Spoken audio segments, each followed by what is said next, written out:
Bem-vindos ao Parágrafo Secreto. Hoje vamos acompanhar Rebelde, o primeiro livro da série As Crônicas de Starbuck, de Bernard Cornwell. 11. Então você é o nosso maldito espião, não é? Disse o coronel Nathan Evans a Nathaniel Starbuck.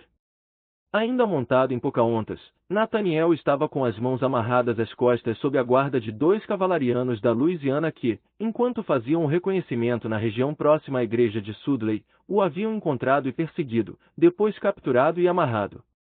Agora o levavam a seu oficial comandante que estava de pé, com os oficiais de sua brigada, um pouco atrás da ponte de pedra. Tirem o desgraçado do cavalo! Disse o coronel rispidamente.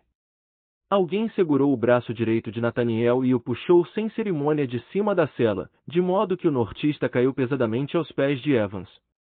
Não sou espião, conseguiu dizer. Sou um dos homens de Falconer. Falconer? Evans latiu um som breve e sem humor que poderia ser uma risada ou talvez um rosnado. Quer dizer, aquele sacana que se acha bom demais para lutar com minha brigada? Falconer não tem homens, garoto, tem fadinhas sem colhões. Covardes. Capachos. Lixos de bunda suja, barriga frouxa, coração de maricas. E você faz parte daquela laia, é? Nathaniel se encolheu com a enxurrada de insultos, mas de algum modo conseguiu continuar com a explicação. Encontrei tropas nortistas na floresta depois dos vales de Sudley. Muitas, estão vindo para cá. Eu estava retornando para avisar a vocês. O desgraçado está mentindo feito diabo, coronel! Exclamou um dos cavalarianos da Louisiana. Eram homens magros, de barba hirsuta, rosto escurecido pelo clima e olhos selvagens, amedrontadores, fazendo o Yankee se lembrar do sargento Truslov. Estavam armados de modo ultrajante, cada um com uma carabina, 2 pistolas, um sabre e uma faca de caça. Um dos 2 cavalarianos tinha uma peça sangrenta de porco recém-abatido pendurada no arção da cela, enquanto o outro, que evidentemente aliviara Nathaniel de seus $3,16, possuía 2 galinhas mortas, ainda com penas, penduradas na tira da garupa pelos pescoços quebrados. Esse homem também havia encontrado a carta do pai de Nathaniel e o passe do irmão, mas, sendo analfabeto, não se interessara pelos papéis que, descuidadamente, enfiou de volta no bolso da camisa do nortista. Ele não estava armado, continuou laconicamente o cavalariano, e não tinha uniforme. Acho que é um espião, coronel. Escute só a voz do filho da puta. Ele não é do sul. Um obus acertou a campina 12 passos à frente do pequeno grupo. Explodiu, provocando uma pancada sísmica no solo e arrancando nacos de terra vermelha. O som, mesmo abafado pela terra, foi um estalo violento, assustador, que fez Nathaniel se encolher de choque. Uma lasca de pedra ou metal passou assobiando perto do chapéu marrom e velho de Evans, mas o coronel nem se mexeu. Só olhou para um de seus ordenanças montado num cavalo malhado. Intacto, Otto. Já, coronel, intacto. Evans olhou de volta para o Yankee, que havia se levantado com dificuldade. E onde você viu essas tropas federais? Talvez a 800 metros depois dos vales de Sudley, senhor, numa estrada que vai para o leste. Na floresta. Sim, senhor. Evans cutucou com um canivete aberto os dentes escuros e podres de tanto mascar tabaco. Seus olhos céticos examinaram Nathaniel de cima a baixo e não pareceram gostar do que viram. E quantos soldados federais você disse que viu? Não sei, senhor. Um monte. E eles têm canhões. Canhões, é? Estou apavorado. Cagando nas calças. Evans deu um risinho de desprezo e os homens ao redor gargalharam. O coronel era famoso pela linguagem imunda, pela profundidade de sua sede e pela ferocidade do temperamento. Havia se formado em West Point em 1848, ainda que por pouco, e agora ridicularizava o currículo da academia afirmando que o que fazia um soldado era o talento para lutar como um puma, não possuir a capacidade elegante de falar francês, resolver problemas chiques de trigonometria ou dominar as complexidades da filosofia natural, o que quer que fosse isso. Você viu os canhões? Perguntou com ferocidade. Sim, senhor. Na verdade, Nathaniel não tinha visto nenhum canhão nortista, mas vira as tropas federais desmantelando a barricada e raciocinou que elas certamente não perderiam tempo liberando a estrada para a infantaria. Uma coluna de infantaria poderia rodear as árvores derrubadas, porém canhões precisariam de uma passagem sem obstrução, o que certamente sugeria que o ataque do flanco escondido trazia artilharia. Nathan Evans cortou um novo pedaço de tabaco que enfiou numa bochecha. E o que, em nome de Deus, você estava fazendo na floresta depois dos vales de Sudley? O Yankee fez uma pausa e outro obus se despedaçou em fumaça preta e um jato de chamas vermelhas. A intensidade da explosão era extraordinária para ele, que de novo se encolheu quando o estalo percussivo fez o ar estremecer, mas o coronel Nathan Evans parecia completamente despreocupado com o som e apenas perguntou mais uma vez a seu ordenança montado se tudo continuava bem. Já, coronel. Está tudo bem. Não se preocupe. O ordenança alemão era um homem enorme com rosto maligno e levava um curioso barril de pedra amarrado como uma mochila às costas. Seu chefe, o coronel Evans, que Nathaniel ficará sabendo com os captores que tinham o apelido de Canelas, não parecia mais imponente à luz do dia que durante a madrugada. De fato, para o olhar tendencioso do jovem, Evans lembrava um dos carvoeiros de costas encurvadas de Boston que carregavam pesadíssimos sacos de combustível da rua para os porões das cozinhas, e não era surpreendente, pensou Nathaniel, que o fastidioso Washington Falconer se recusasse a ficar sob o comando daquele soldado da Carolina do Sul. E então?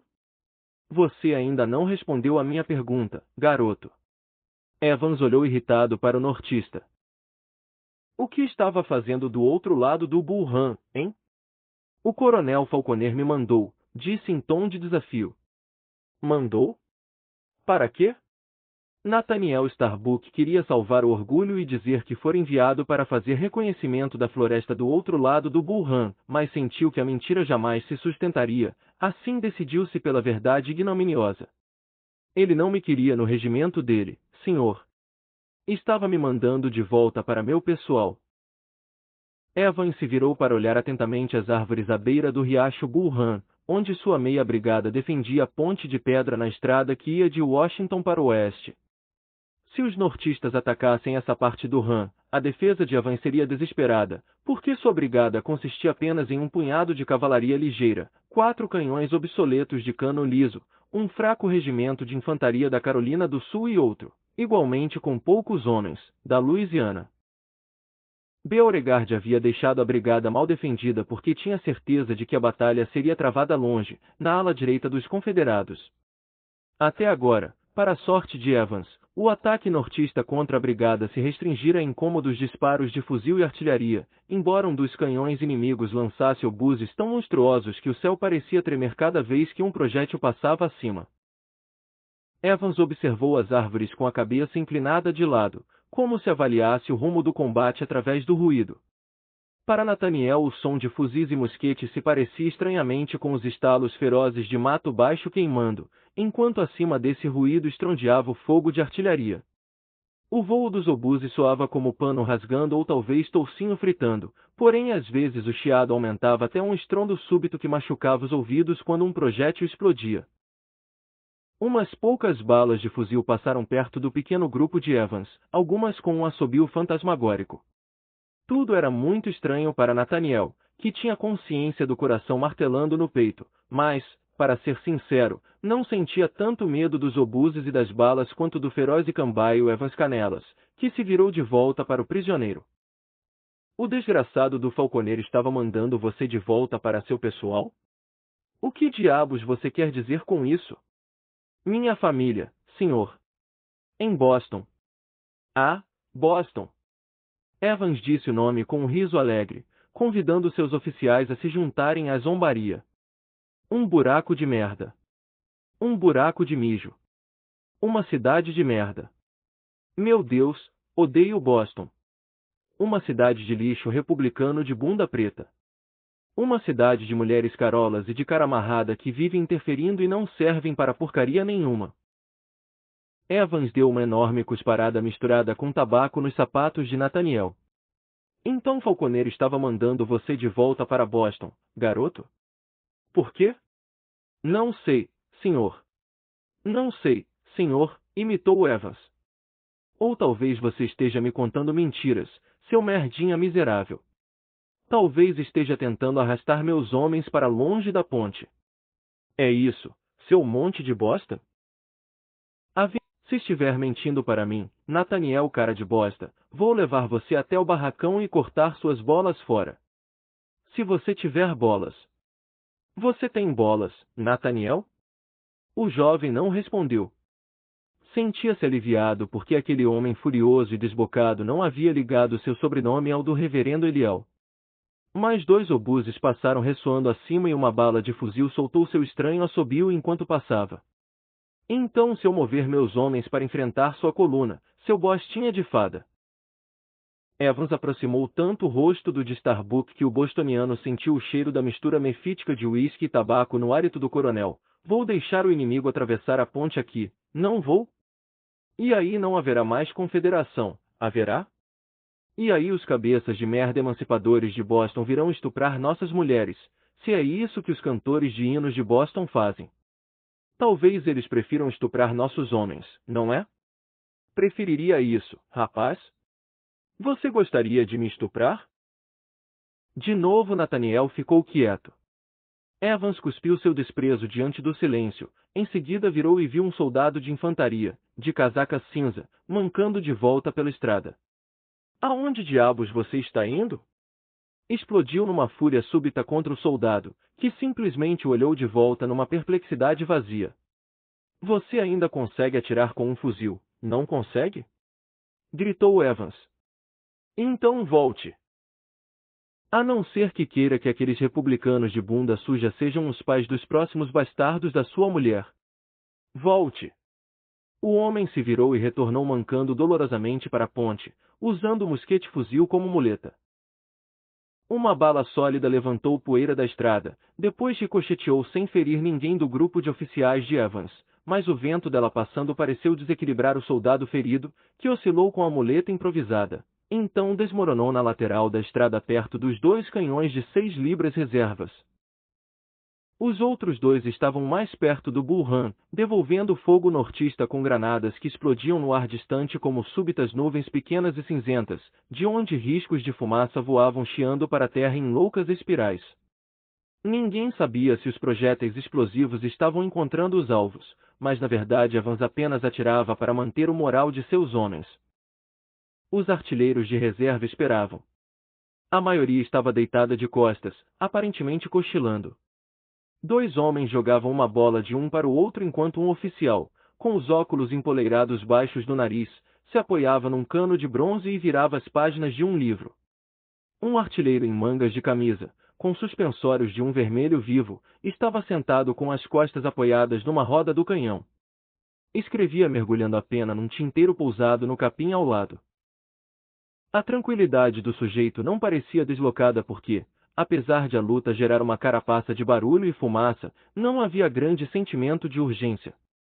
Nathaniel esperava que a batalha fosse mais vigorosa, como os relatos de jornais sobre a Guerra do México, que narraram como as corajosas tropas do general Scott ganharam a bandeira americana em meio a disparos e granadas unindo ao penetrar nos salões de Montezuma, mas havia um ar quase abstrato nos acontecimentos dessa manhã. O oficial de artilharia virou uma página lentamente. O homem da carta tirou com cuidado o excesso de tinta da ponta da pena antes de levá-la ao papel, enquanto um dos homens que jogavam a bola a deixou escapar e riu preguiçosamente. O soldado ferido ficou deitado na vala, praticamente sem se mexer. E o que eu faço com o filho da puta, coronel? Perguntou um dos cavalarianos da Louisiana que seguravam Nathaniel. Evans estivera franzindo a testa para a névoa de fumaça que pairava acima da ponte de pedra. Virou-se mal-humorado para anunciar o destino do Yankee, mas foi interrompido antes que pudesse falar. Uma mensagem, senhor. Quem falava era o tenente que acompanhará Evans em sua visita em frutífera barraca de Falconer naquela manhã. Estava montado num cavalo cinza e magro e segurava um binóculo com o qual estivera olhando o posto de sinalização na colina. Do sinaleiro, senhor. Nosso flanco esquerdo foi contornado. O tenente falava sem nenhum traço de emoção. Houve uma imobilidade momentânea enquanto um dos obuses monstruosos do inimigo rasgava o ar acima. O homem ferido junto à estrada tentava se levantar, mas parecia fraco demais. Repita, Meadows, exigiu Evans. O tenente Meadows consultou seu caderno. Cuidado com sua esquerda, você foi contornado. Essas são as palavras exatas, senhor. Evans girou rapidamente para olhar em direção ao norte, embora não houvesse nada para ver lá, a não ser as pesadas árvores de verão e um falcão voando muito alto. Depois se virou de novo para Nathaniel, com os olhos pequenos arregalados de choque. Devo-lhe um pedido de desculpas, garoto. Por Deus, devo-lhe um pedido de desculpas. Sinto muito, de verdade, sinto muito. Evans disse a última palavra e virou de novo, dessa vez para olhar a ponte de pedra.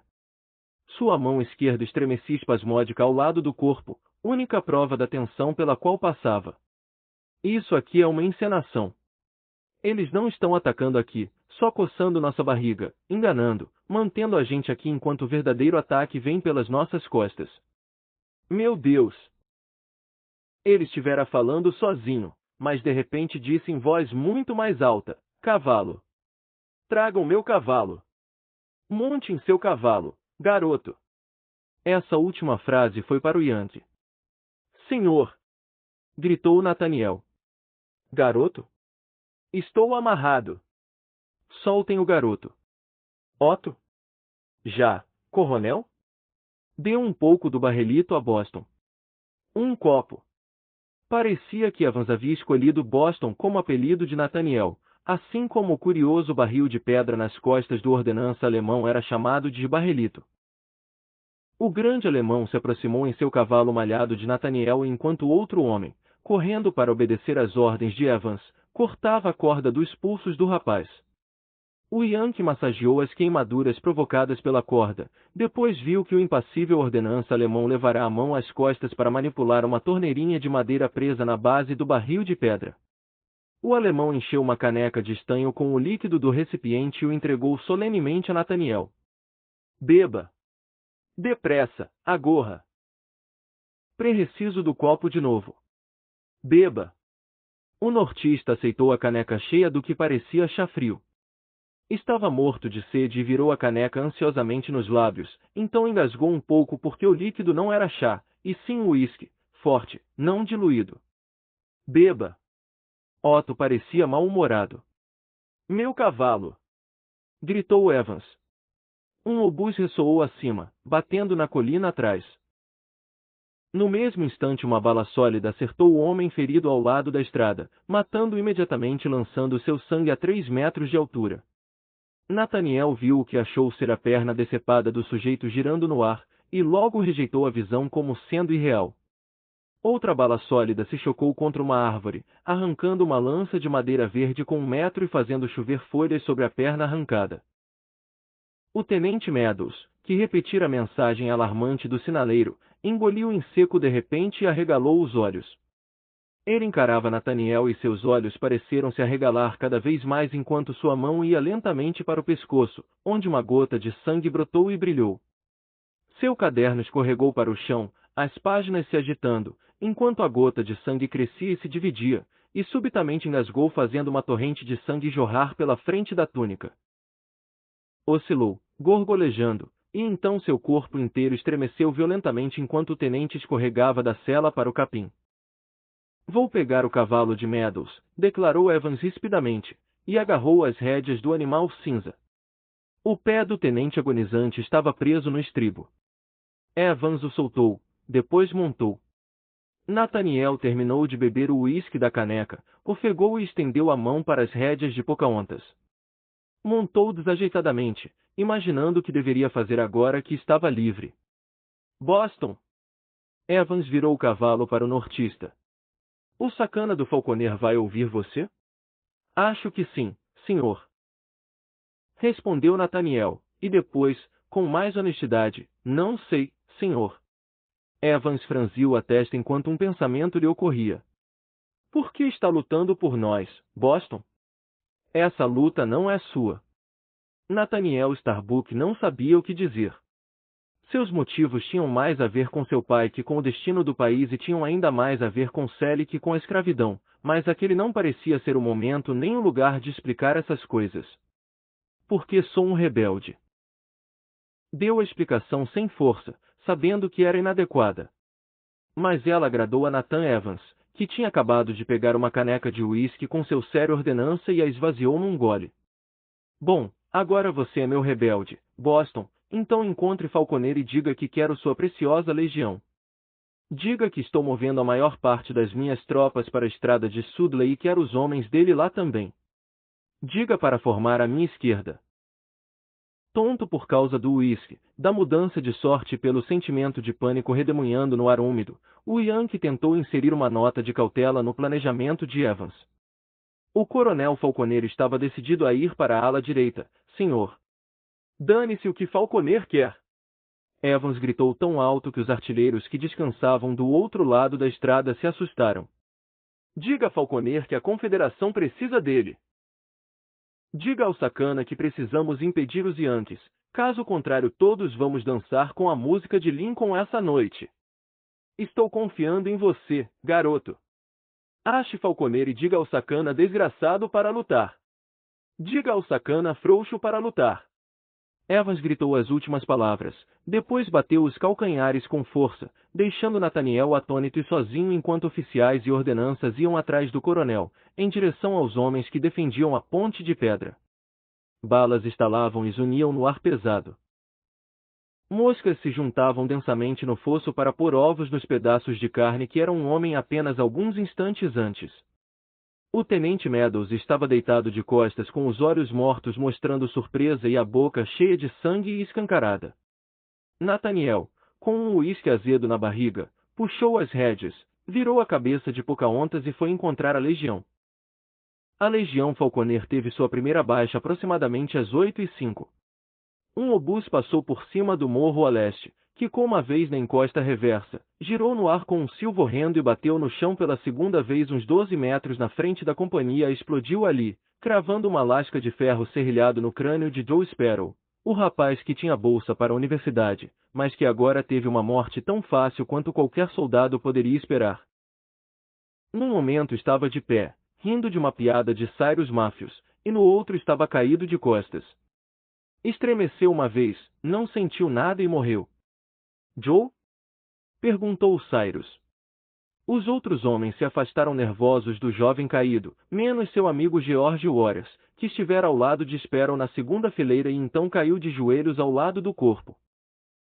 O boné de Sparrow tinha sido girado pela força do fragmento do invólucro do obus e George tentou ajeitá-lo, mas, quando puxou a viseira, o sangue jorrou de forma terrível por baixo da bainha. Ah, meu Deus! George Warrior se encolheu para longe daquela visão horrenda. Ele está morto! Não seja idiota, garoto. Os crânios sangram feito porcos furados, você sabe disso. O sargento Oves havia passado entre as fileiras e se ajoelhou ao lado de Sparrow. Ande, moleque, acorde. Ele ajeitou o boné, tentando esconder o sangue, depois deu um tapinha no rosto do rapaz morto.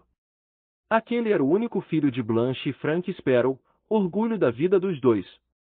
Blanche se esforçara bastante para convencer o garoto a não marchar para a guerra, mas alguém tinha deixado uma nágua zombeteira na varanda deles, endereçada a Joe, e o jovem queria entrar para a legião de qualquer modo, por isso Blanche cedera, mas agora o rapaz estava caído de costas num pasto. Chamem o médico! Chamem o médico! Paul Hinton, capitão da companhia A, apiou e gritou a ordem. O Major Danson veio correndo com sua mala médica da retaguarda do regimento, onde a banda tocava Annie Laurie, as tubas bordando uma linha de baixo elegante em contraponto à melodia triste, tão popular entre os homens. Danson passou pelas fileiras da companhia A. Deem espaço para ele respirar!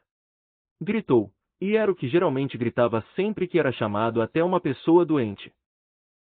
Invariavelmente os empregados de fazenda, os criados ou os membros da família se apinhavam em volta do paciente, e Danson não suportava trabalhar no meio de uma multidão de espectadores, todos oferecendo sugestões. Se sabiam tanto, costumava pensar com frequência, Por que precisavam dele?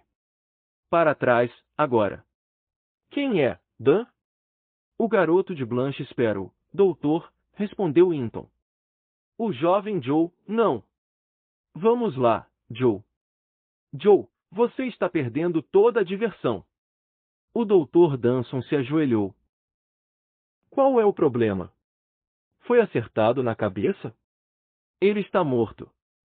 George Waters tinha ficado branco de choque. O Major Danson franziu a testa para esse diagnóstico amador, depois procurou a pulsação de Joseph Sparrow. Durante alguns segundos não disse nada, então levantou o boné manchado de sangue revelando o cabelo todo encharcado e embolado em vermelho de Joe. Ah, pobre Blanche, comentou baixinho. O que diremos a ela? Ele desabotoou o colarinho da túnica do garoto como se quisesse ajudá-lo a respirar. Outro obus ricocheteou, passou feito chicote acima e se chocou na terra 800 metros atrás do regimento. A explosão se perdeu na densa folhagem de um agrupamento de árvores. Adam Falconer, que estivera montado na crista do morro para olhar a canhonada ondular em fumaça e fogo sobre o riacho distante, agora percebeu que havia algo errado nas fileiras da legião e esporiou o animal de volta.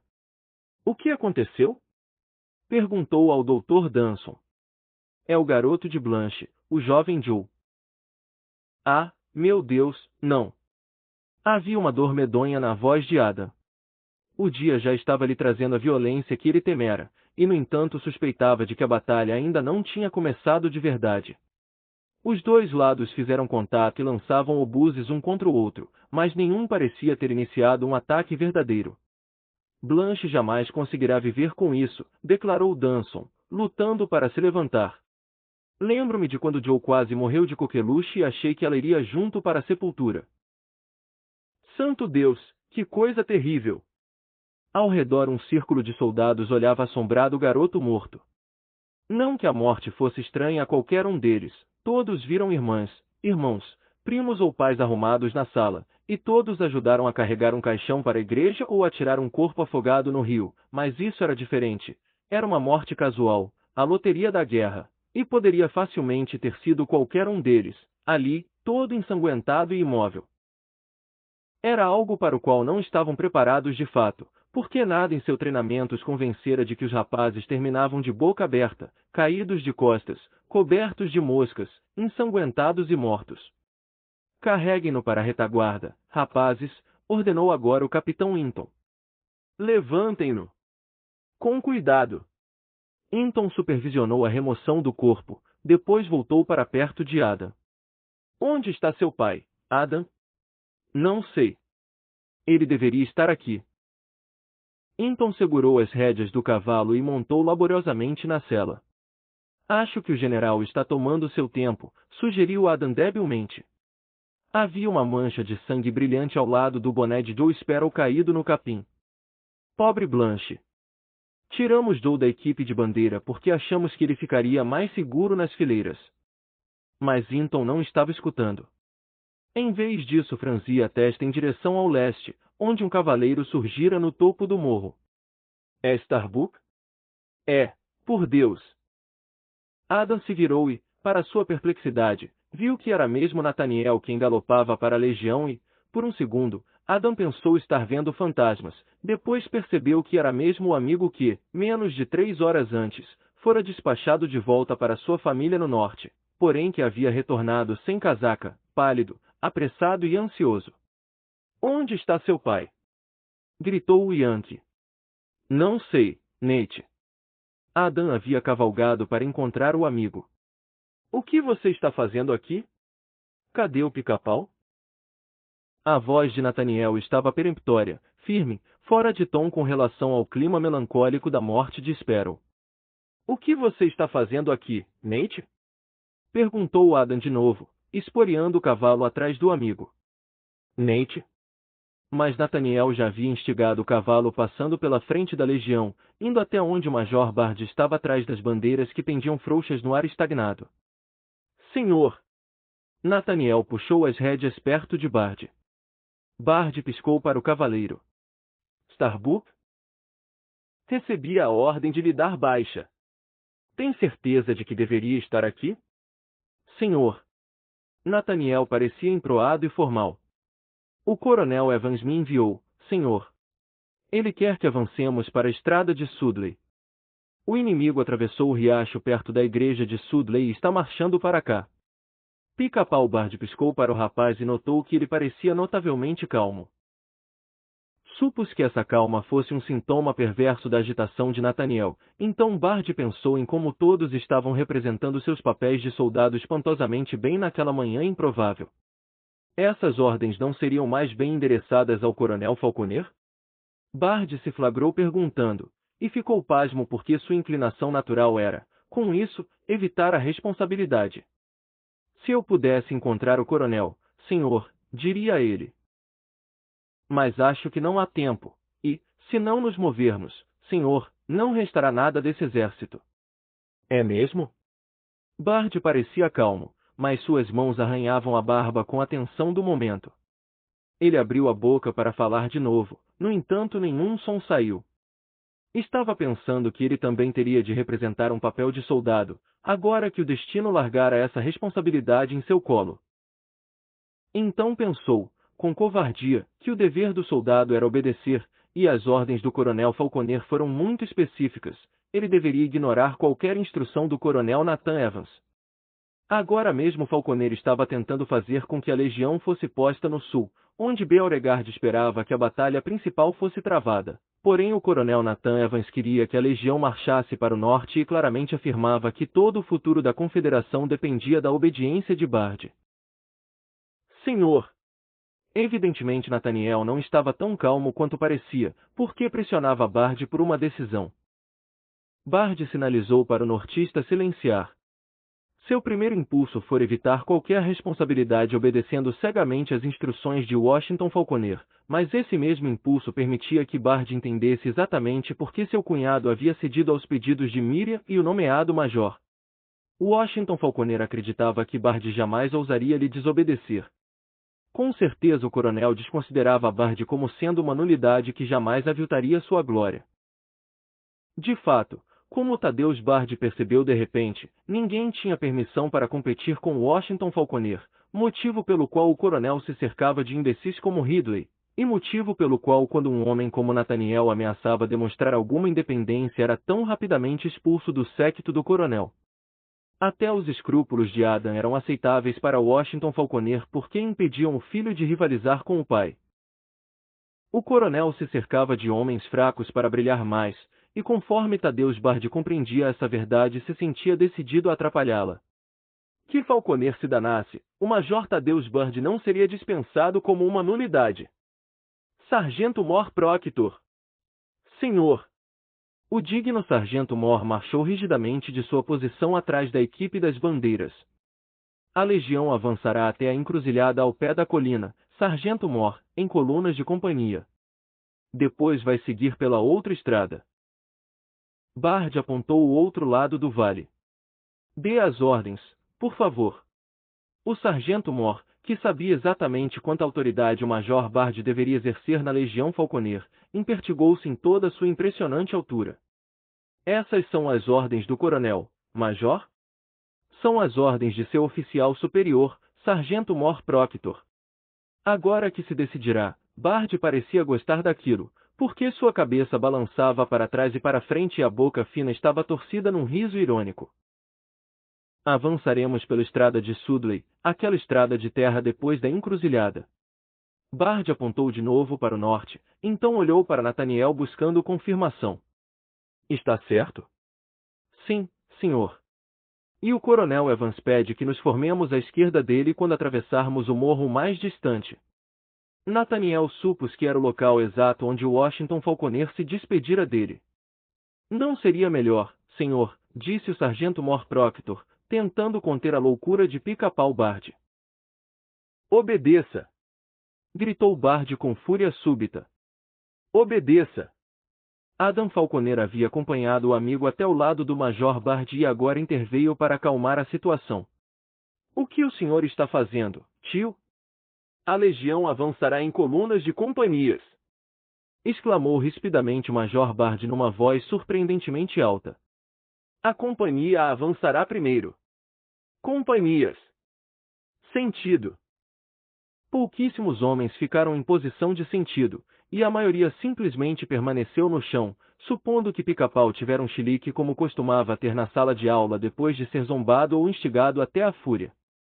Muitos oficiais da legião estavam com dificuldade para conter o riso, e alguns, como Ridley, balançavam a cabeça para trás e para frente como pássaros se alimentando.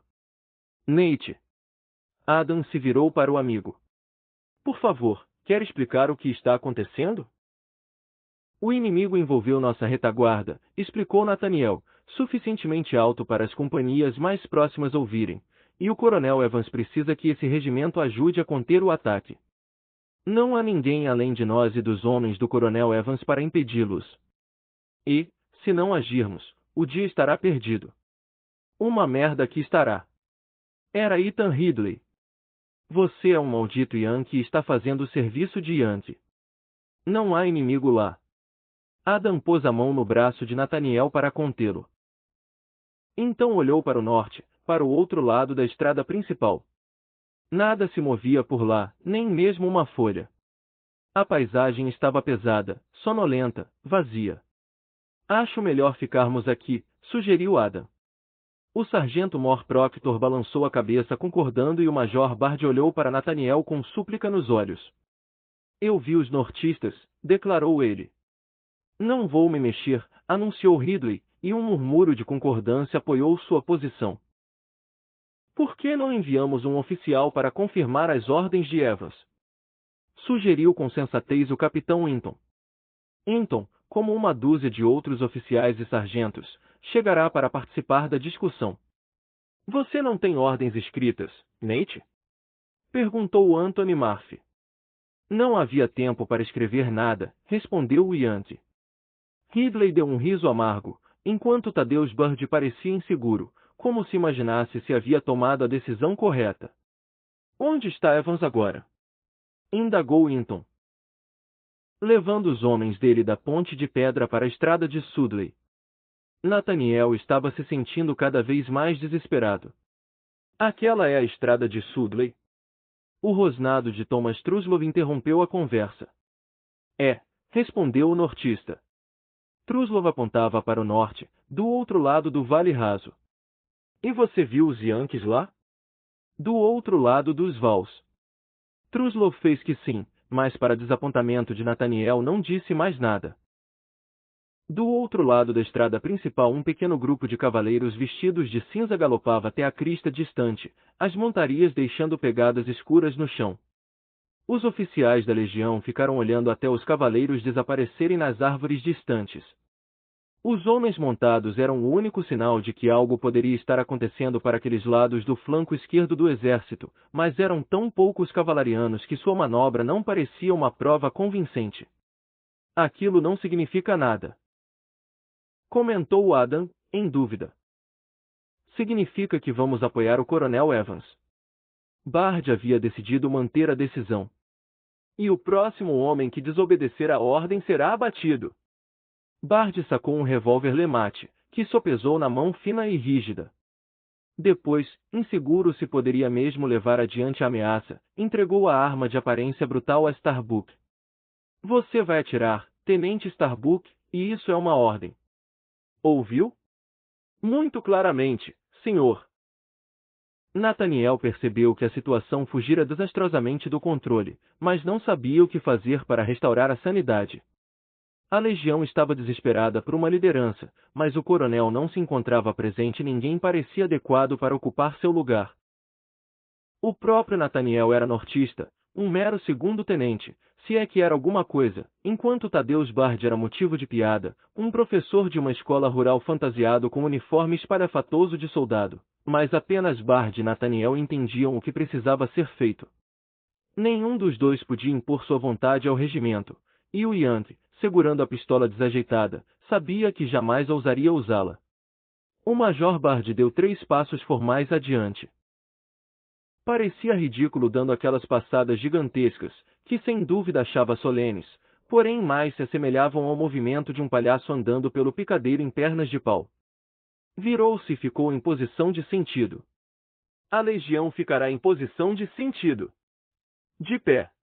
Gradualmente, com relutância, os homens se levantaram. Pegaram as mochilas e os fuzis no capim. Bard esperou, então gritou as ordens seguintes. A legião avançará em colunas de companhias.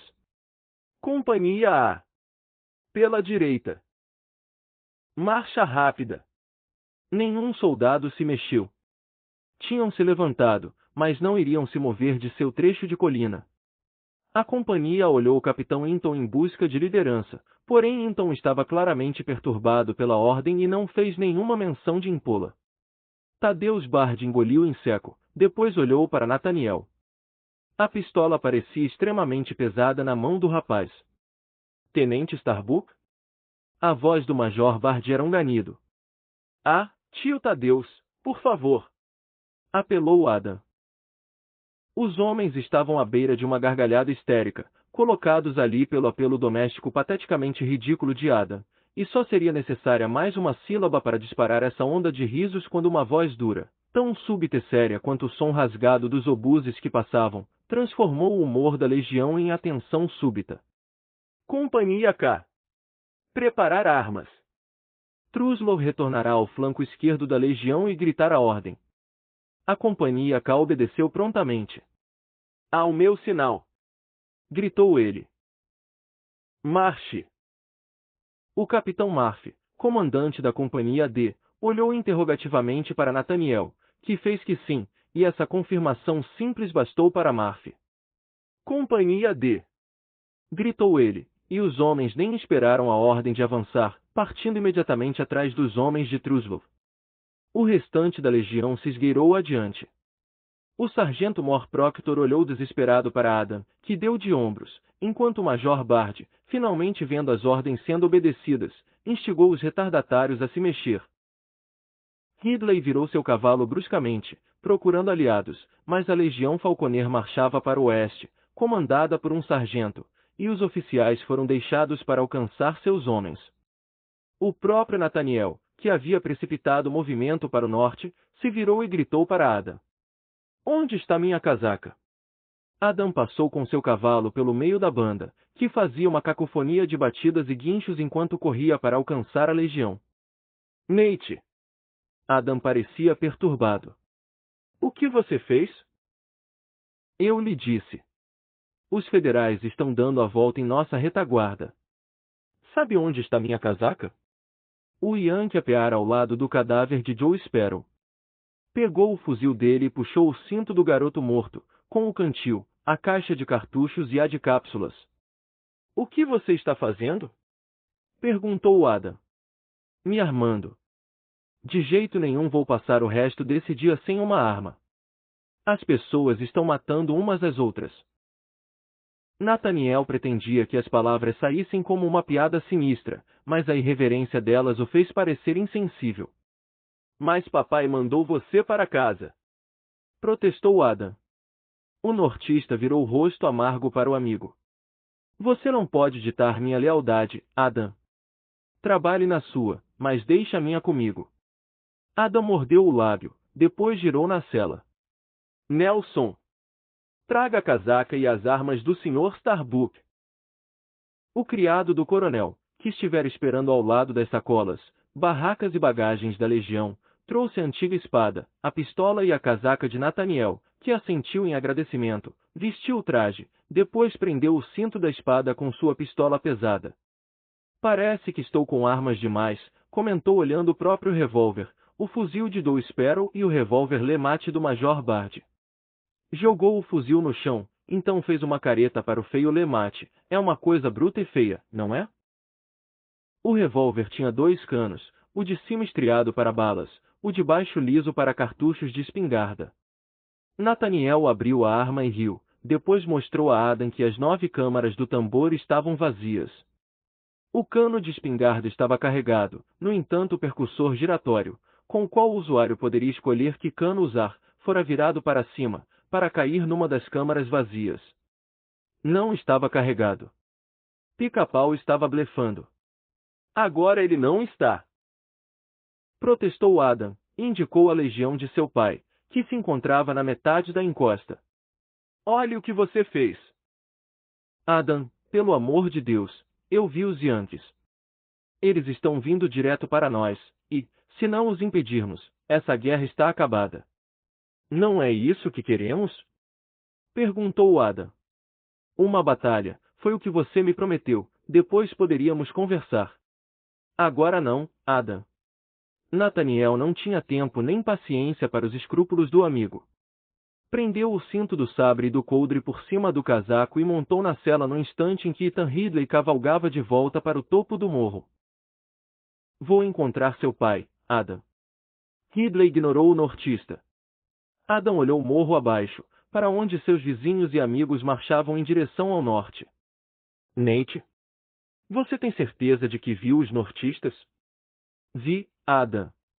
Depois que deixei vocês. Estavam do outro lado dos vales de Sudley, marchando para cá.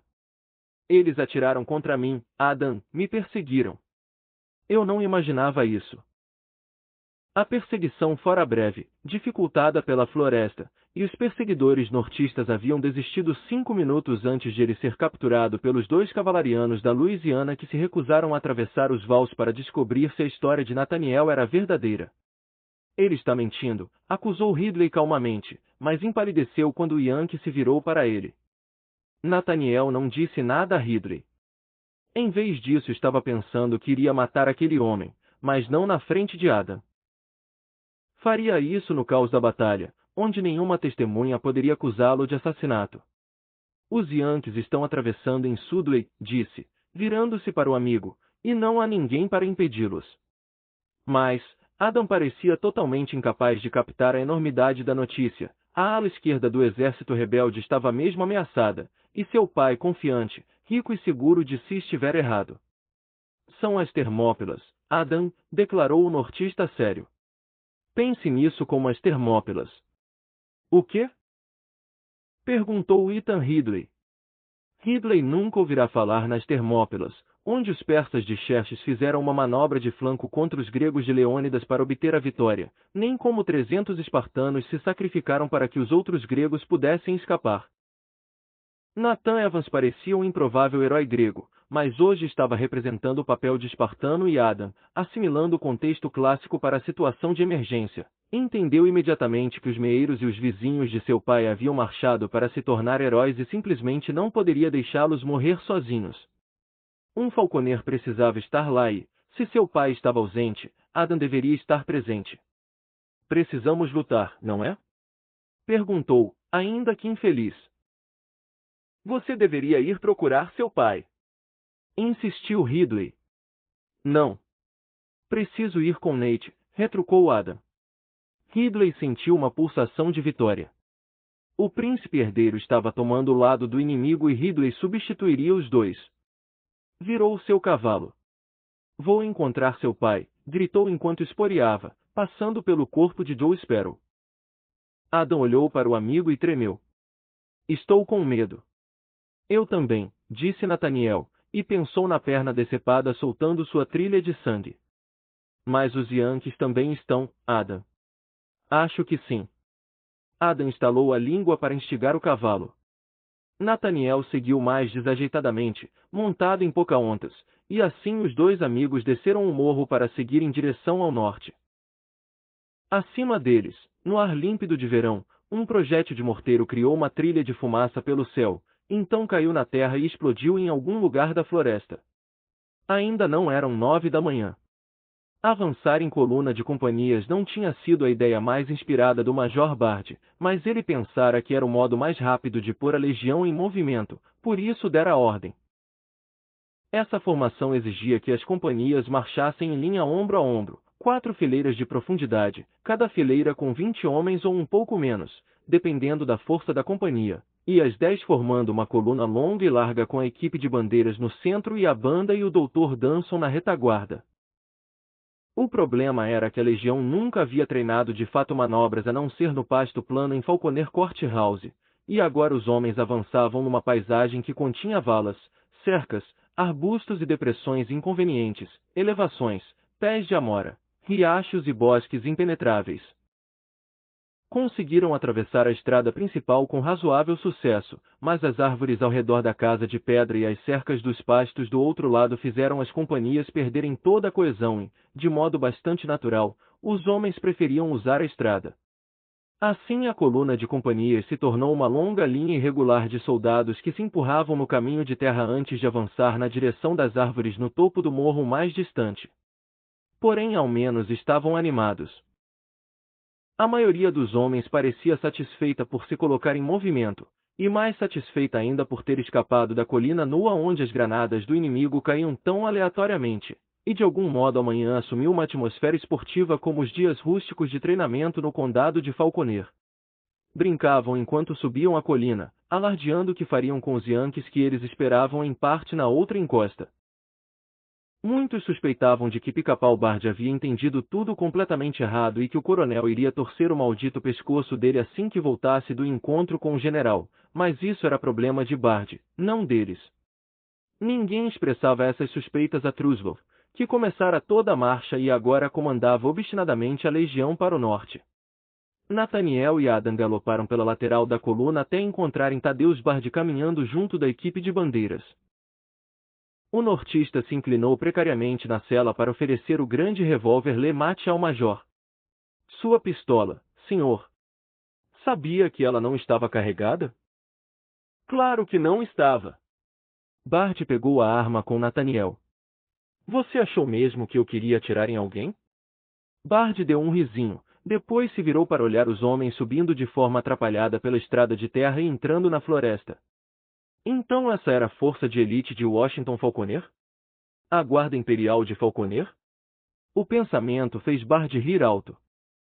Senhor? Nathaniel achou que Bard havia falado. Nada, Starbuck, nada. Apenas desconfio de que deveríamos estar avançando numa ordem mais militar.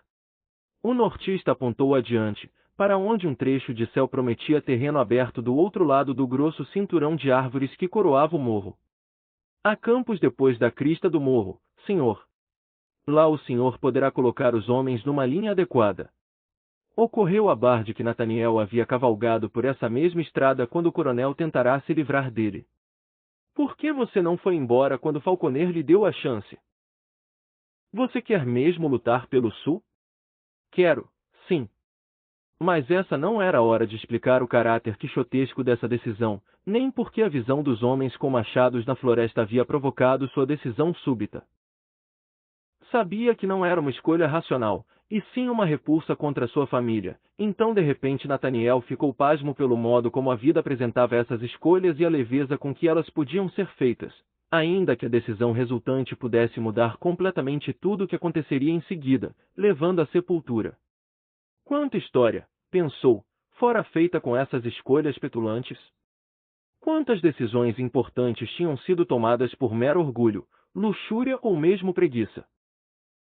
Toda a religião de Nathaniel, sua criação, lhe ensinara que havia um plano para a vida e um propósito divino para a existência do homem, mas naquela manhã ele apontara uma espingarda para essa ideia e a arrancara do firmamento de Deus, e parecia que, como consequência, seu mundo era um lugar melhor e mais límpido. Como você está do nosso lado, disse Tadeusz Bard junto ao estribo esquerdo do nortista, poderia cavalgar adiante e parar os homens no campo aberto que você me prometeu. Eu preferiria que não nos jogássemos na batalha como um rebanho de pecadores correndo para o arrependimento. Ele sinalizou para o outro com um floreio da pistola LeMat. Quando Nathaniel chegou à frente da coluna, o sargento Truslov já havia ordenado que seus homens saíssem da estrada. A companhia K chegará à crista da colina na qual o Yankee fora expulso da legião pelo coronel, onde as árvores davam lugar a uma encosta longa e suave, de pasto vazio. Truslov estava alinhando seus homens em duas fileiras pouco antes de uma cerca em zigue-zague que fora posta para impedir que o gado saísse do pasto para as árvores. O oficial comandante da companhia K não estava à vista, mas Truslov não precisava de oficiais. Precisava de alvos. Certifiquem-se de que estão com as armas carregadas. Rosnou para os homens. Sargento! Olhe! Um homem no flanco direito da companhia apontou para o terreno aberto onde uma horda de soldados vestidos de modo estranho aparecerá subitamente do meio das árvores.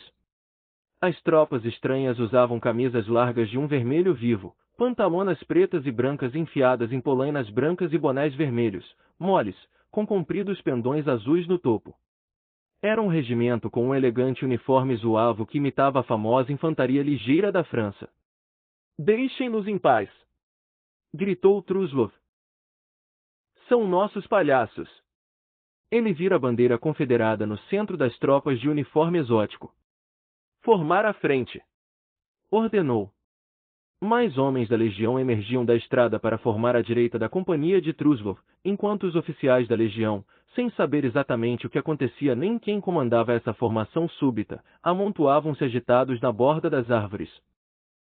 O Major Bard gritou para os oficiais se juntarem às suas companhias, depois olhou à direita e viu ainda mais tropas confederadas emergindo das árvores para preencher a grande abertura entre a legião e os zuavos de uniformes espalhafatosos.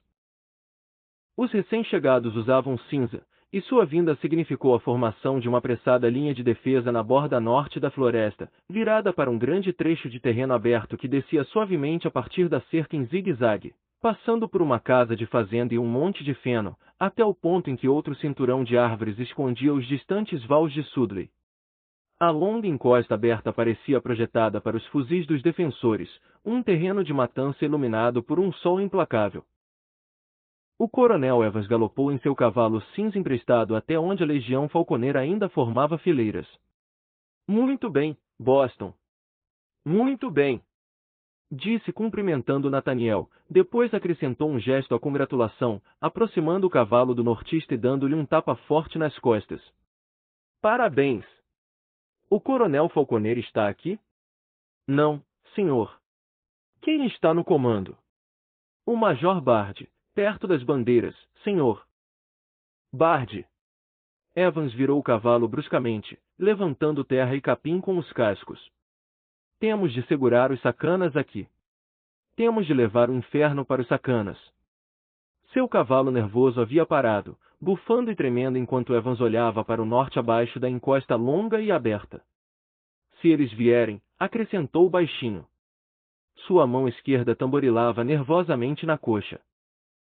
O ordenança alemão com o barrilito de uísque puxou as rédeas atrás do coronel, junto de uma dúzia de oficiais de seu estado-maior e um porta-estandarte montado que carregava a bandeira do Palmito, da Carolina do Sul. "Tenho 2 canhões chegando", disse a Bard, "mas não possuo mais infantaria, portanto o que temos aqui terá de servir até Beauregard acordar para o que está acontecendo."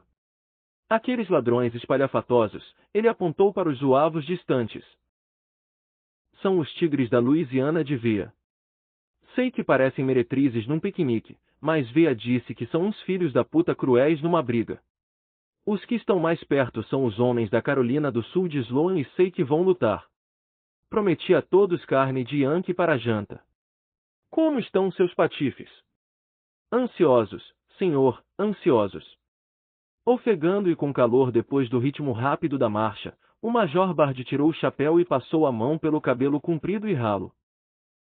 Atrás dele os homens sedentos da legião esvaziavam os cantis. "Vamos levar o inferno para aqueles sacanas comedores de merda. Vamos sim", declarou Evans, olhando de novo para o norte, ainda que nada se movesse naquela paisagem vazia, nem mesmo um vento para agitar as árvores mais distantes, onde a estrada para os vales desaparecia sob suas copas. Um pequeno grupo de homens, mulheres e crianças estava parado perto da igreja de Sudley no morro à esquerda da estrada, e Evans supôs que deviam ser os fiéis que foram à igreja e descobriram que o serviço divino fora suplantado pela guerra. Atrás de Evans, agora enfraquecido pela distância, o som da canhonada nortista trovejava fraco no ar quente e estagnado. Evans havia deixado apenas 4 companhias precárias junto à ponte de pedra, uma força minúscula para conter qualquer investida Yankee decidida que chegasse pela estrada principal, e de repente sentiu um medo terrível de ter sido enganado e que esse suposto ataque de flanco fosse um ardil, uma trapaça, uma mentira para tirar os defensores da ponte de pedra, de modo que os malditos Yankees pudessem terminar a guerra numa única manobra. E onde diabos estava Beauregard? Ou os homens do general Johnston, que supostamente estariam chegando do Vale do Shenandoah? Meu Jesus Cristo, pensou Evans, aquilo era uma agonia. Ele lutara contra os Comanches em seus anos de soldado, mas nunca fora forçado a tomar uma decisão tão importante quanto aquela, uma decisão que havia deixado o norte do exército confederado perigosamente fraco. Será que a história zombaria dele como o idiota cuja estupidez tinha entregado uma vitória fácil aos nortistas? Boston! Evan girou na cela para olhar carrancudo para Nathaniel. Senhor! Você não mentiu para mim, garoto, mentiu? Evan se lembrou da mensagem do sinaleiro e tentou se convencer de que fizera a coisa certa, mas, santo Deus, o que exatamente ele havia feito? Muito atrás dele, fora das vistas depois da árvore da estrada principal, os obuses ribombavam na terra vazia que ele deixará basicamente desguarnecida. Você mentiu para mim, garoto? Gritou para Nathaniel. Mentiu? Mas o Yankee não respondeu. Nem estava virado para o coronel de olhos ferozes. Em vez disso encarava a encosta longa e pálida onde, saindo das árvores distantes, os nortistas finalmente apareciam. Fileira após fileira de homens com a luz do sol brilhando nas fivelas, nos brasões dos bonés, nas coronhas dos fuzis, nas bainhas dos sabres e nos canos polidos da artilharia, criando o reflexo de um verdadeiro exército que estava lá para refazer o país de Deus. Pois a armadilha do norte fora acionada. 4 brigadas inteiras de infantaria incrementadas pela melhor artilharia de campo da América do Norte se moveram em gancho pela retaguarda desguarnecida da rebelião, na qual um fiapo de forças sulistas comandado por um beberrão de língua solta era o único obstáculo que restava para a vitória. Agora tudo que o dia necessitava era de uma carga avassaladora e a rebelião dos escravagistas se tornaria uma mera nota de rodapé na história, algo esquecido, uma loucura passageira de verão que iria embora, encerrada e desaparecida como fumaça num vento súbito. Deus o abençoe, Boston, disse Evans, porque Nathaniel não tinha mentido e haveria luta. E assim chegamos ao fim de mais um vídeo do Parágrafo Secreto. Obrigado por acompanhar Rebelde, o primeiro livro de As Crônicas de Starbuck, de Bernard de Corvel. Até o próximo episódio.